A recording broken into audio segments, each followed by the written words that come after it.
அனைவருக்கும் வணக்கம். என் பெயர் ஹரிப்பிரியா. நான் என்எம் யூனிவர்சிட்டியில் ஃபஸ்ட் இயர் படிச்சிட்ருக்கேன். மஞ்சளோட முக்கியத்துவம், மிளகு முக்கியத்துவம், ஏலக்காய் முக்கியத்துவத்தை பற்றி பார்க்க போகிறோம்.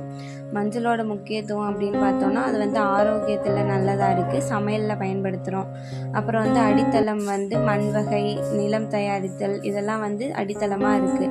அடுத்ததாக நடவு செய்தலில் நீர் மேலாண்மை, களைகளை கட்டுப்படுத்தி அறுவடை செய்ய வேணும்.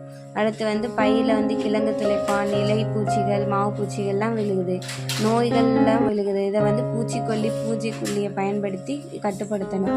அறுவடைக்கு அப்புறம் அதை வெயில் நல்லா உலர்த்தி கிழங்கு நல்லா அரைச்சி பேக்கெட் பண்ணி காய வச்சு சந்தைப்படுத்தணும். அடுத்ததாக மிளகு சாகுபடி.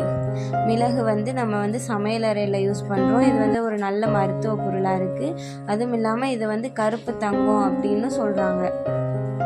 வரலாற்று ரீதியாக அந்த காலத்தில் அழைக்கப்பட்டது.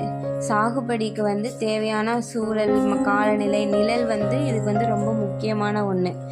நிழல். அப்புறம் நாற்று நடுதல், எப்படி நடணும், அதெல்லாம் சொல்கிறோம்.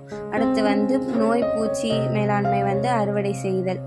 அறுவடை 3லேருந்து 4 வருடங்கள் காய வச்சு தான் அதை அறுவடை செய்யணும்.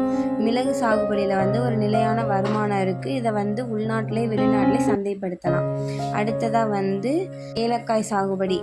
ஏலக்காய் பச்சை தங்கம் அப்படின்னு சொல்கிறாங்க. இது மருத்துவ குணம் நிறைஞ்சிருக்கு. இது உலக அளவில் ஏற்றுமதி செய்யப்படுது. சாகுபடிக்கு உகந்த மண் களிமண் கலந்த வண்டல் மண். காலநிலை மலைப்பாங்கான பகுதியில் வளர்ப்பாங்க. நாற்று உற்பத்தி செய்து இதெல்லாம் நடணும்.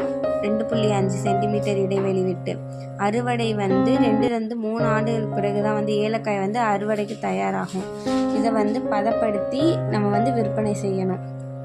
இது ஏற்றுமதியாக இருக்குது. நல்ல ஏலக்காய் நல்ல விலை. இந்த வாய்ப்பினை எனக்கு அளித்த வைஸ் சான்சலர் டாக்டர் கே.ஆர். சுந்தரவரதராஜன் அவர்களுக்கு என் நன்றியினை தெரிவித்துக் கொள்கிறேன்.